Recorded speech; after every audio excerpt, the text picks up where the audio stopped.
नमस्कार मित्रांनो, तुही रे माझा मितवा मालिकेच्या आजच्या भागामध्ये आता ईश्वरी सगळ्यांना जेवण वाढत असते. आजी म्हणते की आज जेवणामध्ये काहीतरी स्पेशल आहे वाटतं.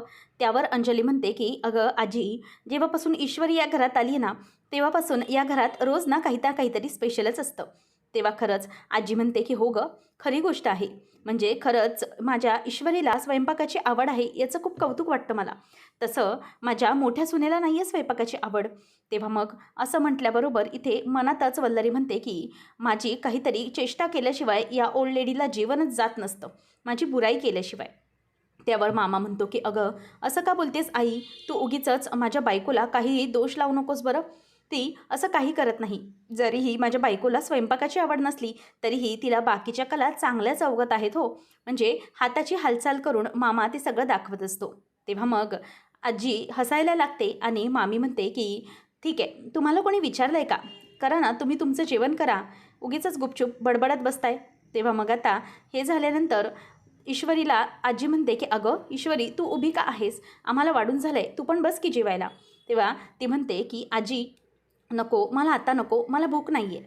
तेव्हा आजी म्हणते की का गं, भूक नसायला काय झालं?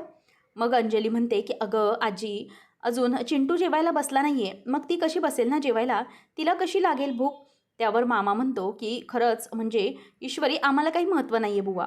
ईश्वरी म्हणते की असं नाही आहे मामा, कसं आहे ना, या उलट तुम्हाला माझ्या वाटणीची खीर वाढता यावी ना, यासाठी मी नंतर जेवायला बसते हो. तेव्हा हे ऐकल्यावर मामा खरंच थँक्यू ईश्वरी असं तिला म्हणतो. आजी त्यावर म्हणते की खरंच ईश्वरी, अशीच आपली कुटुंब जपत राहो, असाच घरातल्यांच्या सुखाचा नेहमी विचार कर. तेव्हा मग आजीला ती म्हणते की आजी, माझ्या शेवटच्या श्वासापर्यंत या घरातल्यांचं सुख मला महत्त्वाचं असेल. तेव्हा मग तेवढ्यात अर्णव येतो आणि पटकन बोलून दाखवतो. काही काही लोक असतात ना, ते उगीचच खोटं खोटं बोलतात आणि खोटं खोटं ठरवतात. म्हणजे दुसऱ्यांना खोटं बोलून खोटी वचनं देतात. त्यावर अर्णवला मामा म्हणतो की काय, असं का म्हणालंस अर्णव तू? तेव्हा तो म्हणतो की अरे मामा, आय एम सॉरी, ॲक्च्युली एक क्लायंट आहे ना, तो फेक आहे. त्याबद्दल मी बोलत होतो, बाकी काही नाही, त्याच्याबद्दलच बोलत होतो. तेव्हा मग आता मामा म्हणतो की अरे ते काम बाजूला ठेव, जरा बघ ईश्वरीकडे. तू अजून जेवला नाही आहेस म्हणून ती अजून जेवायला बसली नाही आहे, समजलं? चल जेवून घे लवकर लवकर. आणि तसंही आपला नवरा अजून जेवला नाही हे बघून कोण बायको उपाशी राहते? तेव्हा मग लगेचच मामा वल्लरीला म्हणतो की हो ना गं, राहतं का कोणी असं उपाशी नवरा जेवला नाही तर? त्यावर वल्लरी म्हणते की हे बघा, तुम्ही ना जरा गप्पच बसा. तुम्ही मला बाकीचं काहीही बोलायला जाऊ नका. उगीचच माझ्यावर कशाला घसरताय, जेवा ना. तेव्हा मग लगेचच अर्णवला मामा म्हणतो की जेव बाबा जेव. तेव्हा ईश्वरी म्हणते की अर्णव सर, आज ना मी जेवणामध्ये खीर केलेली आहे. तेव्हा ती खीर वाढायला जाते. अर्णव चिडतो आणि म्हणतो की मला जरा काहीतरी महत्त्वाचा कॉल आहे, हॅव टू गो, असं म्हणून तो तिथून निघून जातो. ईश्वरी मात्र गप्पच असते. आजी म्हणते की असा काय हा? आणि सगळेजणं बघून त्याच्यावर जरा चिडतात. मामी मनात म्हणते की वा, मला माहिती आहे अर्णव मुद्दाम ईश्वरीला उपाशी ठेवण्यासाठी जेवत नाही आहे. ती मनातच बडबडते. परंतु तिथून वल्लरी असं बोलल्यावर मामा म्हणतो की वल्लरी, मनातल्या मनात बोलून झालं असेल तर जेवा आता. तेव्हा मग मामी त्याच्याकडे रागाने बघत्याने म्हणते की हो हो, जेवा तुम्ही पण, मी पण जेवतेच आहे, असं म्हणून सगळेजण आता पुन्हा जेवायला लागतं. ईश्वरीला खूप वाईट वाटतं की अर्णव ताटावरून पुन्हा उठून निघून गेलेला आहे.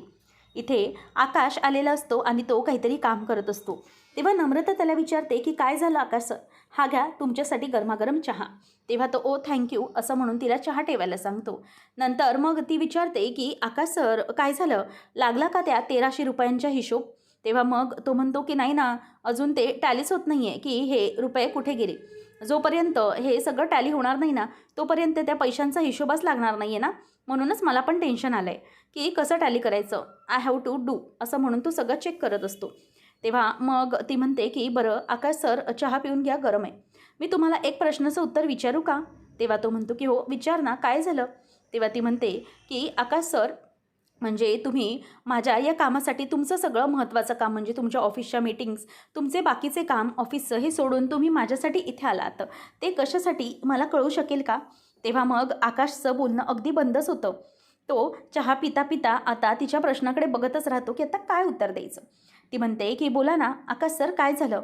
तेव्हा तो म्हणतो की हो सांगतो ना, फ्रेंडशिपसाठी, आपल्यात जी मैत्री आहे ना त्याच्यासाठी मी इथे तुझ्या इतक्या महत्त्वाच्या कामाला सोडून आलो, समजलं? ती म्हणते की आकाश सर, अगदी सावकाश चहा पिया, गरम आहे, चटका लागेल जिभेला. तेव्हा तो म्हणतो की बरं, एक प्रश्न विचारू का मी नम्रता तुला? देशील उत्तर? ती म्हणते की हो विचारा ना, काय झालं? तेव्हा आकाश म्हणतो की बरं, मग मला आता तू सांग की तू माझी इतकी काय काळजी करतेस? म्हणजे आता माझ्या जिभेला चटका लागू नये म्हणून तुला काळजी वाटली. मला सांग की ही कुठल्या नात्याने तुला काळजी वाटली? तेव्हा मग असं बोलल्याबरोबर ती त्याला म्हणते की हो, आहे ना माझ्याकडे उत्तर. मला आतून तुमची काळजी वाटते ना, म्हणूनच मी तुम्हाला बोलून दाखवलं की चटका लागेल एवढंच होतं. मलाही तुमची काळजी आहेच ना. जशी तुम्ही माझी करताय इथे माझं कामाचं करून मदत, तसंच मलाही तुमची काळजी आहे. असं नमू त्याला बोलून दाखवते आणि तो म्हणतो की अच्छा, म्हणजे तुला माझी काळजी वाटते तर. नंतर ईश्वरी ही जेवलेले सगळं काही आटपत असते, पण बिचारी जेवलेली नसते. अर्णव अजूनही जेवायला खाली आलेला नसतो आणि ईश्वरीला खरंच खूप वाईट वाटतं की किती काही झालं तरीही अर्णवने अजून जेवायला आलेला नाही. तेवढ्यातच राकेश तिकडे येतो आणि म्हणतो की अरे वा ईश्वरी, सगळं काही आटपत आहेस, जेवून झालं सगळ्यांचं, 1 मिनिट थांब. आता ती जी वाटीत खीर असते ती खीर तो स्वतः चाखतो आणि म्हणतो की वा बढिया, इतकी मस्त झाली ना खीर, दिल करता है बनाने वाले का ना हात चुमलू. तेव्हा ईश्वरी रागाने बघते. तो म्हणतो की काय तुला वाटलं असेल की मला कसं समजलं? आता मी आलो थोड्या वेळपूर्वी तेव्हा माझ्या बावळट बायकोनं सगळे अपडेट दिलेत मला. तू त्या चिंटुकल्यासाठी खीर बनवली आणि त्याने तुझ्या खिरीचा अपमान केला ना. जेवला नाही आहे ना तो, आणि तो जेवला नाही म्हणून तू पण उपाशी आहेस, बरोबर? अगं इंदोरी जिलेबी, असं करत जाऊ नको.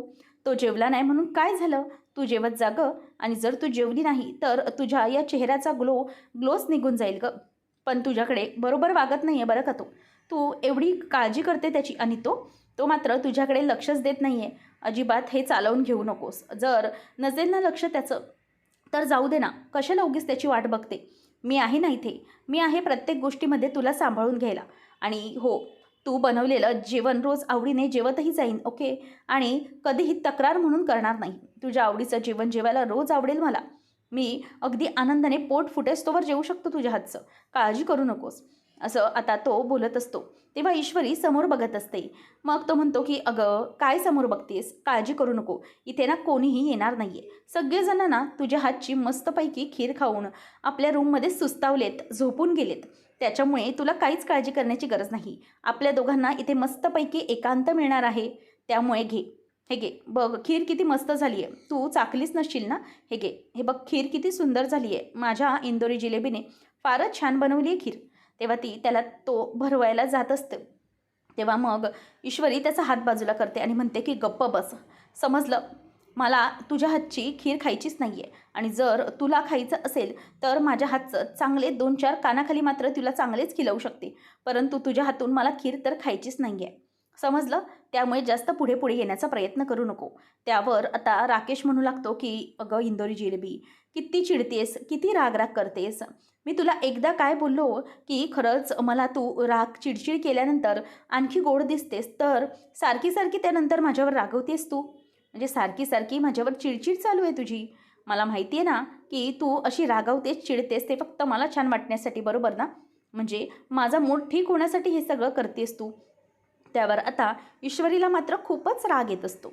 मनातच राकेश म्हणत असतो की खरंच माझी इंदोरी जिलेबी, तुझ्या हातचं जेवायला मी नेहमीच तयार आहे.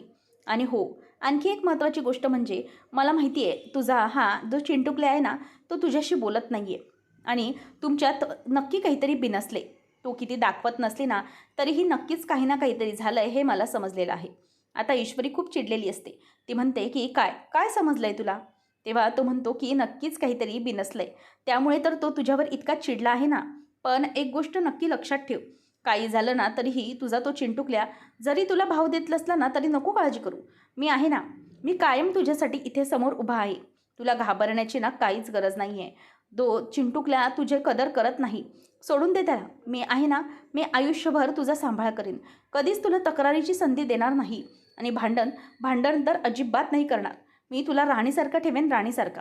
असं म्हटल्यावर इथे आता ईश्वरी चिडते आणि म्हणते की 1 मिनिट, तुझं काय चाललं आहे? तुझ्याबरोबर मी येईनच असं वाटलं कसं तुला? ही ना स्वप्न बघणं बंद कर, समजलं? काही झालं तरीही. त्यावेळेला आता राकेश म्हणतो की 1 मिनिट, काय ना इंदोरी जिलेबी, इतका राग बरा नव्हे बरं. तुझा तो चिंटू तुझ्याशी सध्या बोलतही नाही आहे, तुझ्याकडे बघायलाही तयार नाही आहे तो. आणि तुझं आपलं उगीचच चाललं आहे. रोज रोज भांडण सुरू आहे तुमचं. काळजी करू नकोस, पण मी आहे. मी नाही भांडणार तुझ्याशी. तेव्हा मग ती म्हणते की किती काही झालं ना तरीही त्यांनी माझ्याशी रोज जरी भांडण केलं ना तरीही मी त्यांचीच आहे, समजलं. त्यांच्याशी रोज भांडण झालं तरी मला प्रॉब्लेम नाही, कारण माझ्यासाठी महत्त्वाचे आहेत ते. आणि हे तू ईश्वरी अर्णवराजे शिर्केला बोलतोयस हे लक्षात ठेव. आणि मग तो म्हणतो की असंच होईल, एक दिवस कंटाळून तू माझ्याकडे येशील. तेव्हा रागाने ती तिथे पाण्याचा ग्लास भरलेला असतो त्याच्या तोंडावर पाणी घालते आणि म्हणते की लक्षात ठेवायचं, डोक्यात ठेवायचं, मी कधीही असं होऊ देणार नाही. ही जी काही दिवसा स्वप्न बघतोयस ना ती तुझी स्वप्न मी कधीही पूर्ण होऊन देणार नाही, लक्षात आलं. असं म्हणून ती त्याच्यावरती भयंकर चिडते आणि राकेशलाही राग आलेला असतो. तो म्हणतो की हे जास्तच चाललंय हिचं. ती समोरून रागाने निघून जाते. तर सुप्रिया इथे जी अशोक सातभाईंची बायको असते तिला फोन लावून विचारते की काही कळलंय का ताई, म्हणजे तुम्हाला ते न्यूज कव्हर कोणी केली त्यांनी कोणी काही सांगितलंय का. त्यावर आता त्या ताई म्हणू लागतात की नाही हो, अजूनही काहीही समजलेलं नाही आहे.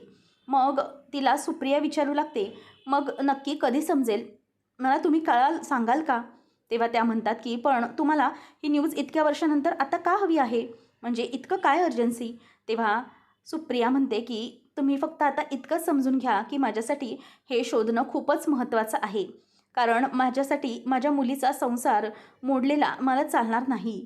त्यामुळे माझ्या संसार मुलीचा मोडायला नको असं वाटत असेल, आईला आपली मुलं खूप महत्त्वाची असतात हो. तेव्हा ती बाई म्हणते की हो, नका काळजी करू, आपल्या प्रत्येक आईला मूल महत्त्वाचं असतं आणि त्याचं सुख, त्यामुळे मी करेन मदत तुम्हाला, नका काळजी करू. अशी ती तिला शाश्वती देते आणि म्हणते की त्या माणसांशी मी लवकरात लवकर बोलून घेते आणि मग तुम्हाला कॉन्टॅक्ट करते. ईश्वरी आता खाली अजूनही असते. अर्णव त्याच्या रूममध्ये असतो आणि तो त्याची कॉफी घेत असतो आणि त्याच्या डोक्यात ईश्वरीचे विचार सुरू असतात. म्हणजे ईश्वरी म्हणालेली असते की आता तुम्हाला मी दाखवते की भारतीय नारी कशी असते ते. जोपर्यंत तुम्ही खाणार नाही ना तोपर्यंत मी अन्नाचा एक कण किंवा पाण्याचा एक थेंबसुद्धा घेणार नाही. बघा तुम्ही. तेव्हा त्याला सगळं आठवतं. नंतर कशाप्रकारे लग्नानंतर सगळे विधी असतात त्यावेळेला ईश्वरी अर्णवला सगळं काही गोडाचे पदार्थ भरवत असते, लाडू भरवते, बाकी काही जिलेबी वगैरे हे सगळ्या गोष्टी आता त्याला सणानुसार आठवत असतात. ईश्वरीची आठवण त्याला येत असते. कशाप्रकारे प्रत्येक वेळेला ईश्वरीने त्याला उपाशी न ठेवता त्याचं पोट भरलेलं असतं हे सगळं आता त्याला आठवतं आणि त्याला वाईटही वाटत असतं. खरं तर कुठेतरी त्याला ईश्वरीविषयी प्रेम अजूनही असतं. ईश्वरी येते आणि त्याच्यासाठी तिने फ्रूट कट करून आणलेले असतात आणि अर्णवसमोर ती प्लेट धरते.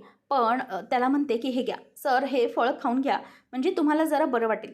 सकाळपासून काम करताय तुम्ही आणि सकाळपासून काम केल्यानंतर काहीतरी तुम्हाला तुमच्या कर्माची फळं हवी आहेत ना, मग ही फळं खा, समजलं. असंच समजा की ही तुमच्या कर्माची फळं आहेत, हे घ्या इतकं चांगलं काम केल्यानंतर. अर्णव तिला म्हणतो की नो, मला नको आहे हे सगळं. तेव्हा ईश्वरी म्हणते की अहो सर, असं करू नका, काहीतरी खा, नाहीतर तुमची तब्येत बिघडेल. अहो तुम्ही म्हणताय ना की तुम्ही काम करताय, परंतु एक गोष्ट लक्षात ठेवा, तुम्ही जर जास्त काळ उपाशी राहिले ना तर मात्र तुमच्या पोटातले कावळे ना हे जोरजोरात ओरडायला लागतील. आता पोटातले कावळे ओरडणे बंद झाले की त्यानंतर जोरजोरात तुमच्या छातीमधून आवाज येऊ लागेल. तुम्ही खूप भुकेने व्याकुळ व्हाल, स्वतःला काय करायचं ते कळणार नाही, अगदी डोळ्यासमोर अंधेरा येईल तुमच्या आणि मग डोळ्यासमोरचा अंधेरा असा डोक्यातून बाहेर येऊन हेलिकॉप्टरसारखा गोल गोल फिरत राहील. असं म्हणून ती आता त्याला ॲक्शन करून दाखवते हेलिकॉप्टर फिरण्याची. तर ईश्वरीलाच इथे त्या प्रकारे चक्कर येऊ लागते. म्हणजे ईश्वरीनेही अर्णवसोबत काहीच खाल्लेलं नसतं, तीही त्याच्यामुळे उपाशीच आहे, त्यामुळे तिला आता गरगरतं आणि अर्णवला समोर दिसतं. अर्णव आता समोर जाऊन तिला धरतो, तिला सावरतो आणि ईश्वरी त्याच्या मिठीत असते आणि मग तिला गरगरल्यामुळे अर्णवने पटकन जाऊन तिला धरलेलं असतं. त्यावेळेला आता धरल्यामुळे अर्णव मनातच म्हणतो की काय झालंय. तेव्हा ईश्वरी म्हणते की का सावरलत, मला पडू द्यायचं होतं ना, मला का सावरलं. तेव्हा मग अर्णव म्हणतो की याच्यासाठी सावरलं की तुला कळायला हवं. ईश्वरी म्हणते की सर, तुम्हाला का समजत नाही आहे, तुम्ही चुकताय, मला कळतं आहे की तुम्हाला खूप राग आला आहे, तुम्हाला माझा राग आला आहे ते साहजिकच आहे, परंतु मी खरंच सांगते की तुमच्या मनातला ना हा जो राग आहे ना तो एखाद्या मुखवट्यासारखा आत्ता गळून पडला. बघितलं ना, तुम्हाला माझी प्रत्येक वेळेला काळजी असते आणि ते आता सिद्ध झालं. तुम्ही कितीही काही रागवलात तरी माझ्याविषयीचं जो तुमची काळजी आहे, तुमची प्रेम आहे, हे अजिबात कमी होऊ दे शकत नाही. मला माहिती आहे किती काही झालं तरी ते थांबणार नाही आहे. मग का हे सगळं करताय, प्लीज एकदा मनावरचा राग कमी करून बघा, मग तुम्हाला सगळं सत्य समोर येईल, सगळं काही दिसेल. तेव्हा मग ईश्वरी त्याला बोलत असते, अर्णव म्हणतो की 1 मिनिट, मला ना काहीही ऐकून घ्यायचं नाही. आता मी तिला इथे सावरलं याचा अर्थ असा नाही आहे की मी खरंच तुझ्यावर काही राग धरलेला नाही आहे किंवा नाही आहे. मला ते समोर दिसलं त्याबद्दल मी वागलो. ईश्वरी म्हणते की तेच आहे ना सर, प्लीज तुम्ही समजून घ्या मला काय म्हणायचं आहे. खरंच तुम्हाला मी फसवलेलं नाही आहे आणि आपल्या या नात्यात विश्वास आहे आणि तो कधीही संपणार नाही आहे. अर्णव म्हणतो की विश्वास, व्हॉट विश्वास? या विश्वासालाच तू तडा लावलाय समजलं? तुला काय वाटतं तुला आणि तुझ्या आईला की तुम्ही असे वागलात आणि माझ्याशी काहीही कारण सांगितलात तर मी तुमचं ऐकेन? असं कसं वाटलंच कसं तुम्हाला? तुम्ही दोघींनी इतका मोठा धक्का दिलाय मला की त्यातून सावरणं मला अवघड होऊन बसलं. ईश्वरीला आता खरंच चक्कर येते आणि ती खाली पडते. अर्णव तिच्याकडे धावत जातो आणि म्हणतो की मिस इंदोर प्लीज उठ, मिस इंदोर. आवाज देऊ लागतो की आजी, आई, ताई लवकर प्लीज इकडे या. सगळेजण आलेले असतात. ईश्वरी काही खाल्लं नाही म्हणून चक्कर येऊन पडलेली असते. आता डॉक्टर ईश्वरीला चेक करून जाते आणि त्यानंतर मग आता ईश्वरी म्हणते की हो आता मला बरं वाटतंय. तेव्हा आजी मात्र खूप चिडते. ती म्हणते की काय हे सगळं अर्णव? अरे इतका वेळ उपाशी राहण्याची काय गरज आहे तुला, मला सांग. तुला तुझ्या बायकोकडे लक्ष नाही आहे? किती वेळ झालं ती उपाशी आहे सकाळपासून आणि तूही काही खाल्लेलं नाही आहेस. मग तुला तिची तब्येतीची काळजी नको का घ्यायला? सांग मला. असं आजी आता त्यालाच ओरडत असते. नंतर मग ईश्वरीला ती म्हणते की त्याचं काही नाही, आता दोघंजणंही तुम्ही गपचूप खाली चालायचं समजलं? तेव्हा आता लगेचच अंजली म्हणते की हो ना आजी, कित्येक वर्षानंतर तरी तुझा असा सूर लागलाय, ओरडण्याचा सूर जो पहिले असायचा. तेव्हा मग मामा म्हणतो की हो ना, त्याचीच आठवण झाली आता मला. म्हणजे कित्येक वर्षापूर्वी आजीचा म्हणजेच आईचा अर्णव आणि अंजली दोघांवरती रागाने असा सूट निघायचा. परंतु आज आज अनुभवाने तो मजेने पाहायला मिळाला आहे. तेव्हा आजी म्हणते की हो रागावलीच आहे मी. आता मला काही सांगायचं नाही, दोघांनी चला जोडीने गपचूप जेवायला चला, कळलं? तेव्हा अर्णव ओके असं म्हणून चालतो. तेव्हा अंजली त्याला थांबवते आणि म्हणते की अरे हे काय चिंटू, पुढे निघालास त्या ईश्वरीला सावर. तिच्यामध्ये ताकद नाही आहे, तिला सावरशील नाही तर काय करेल ती? तेव्हा मग तो ऐकतो आणि तिला सावरण्यासाठी म्हणून पुढे येतो.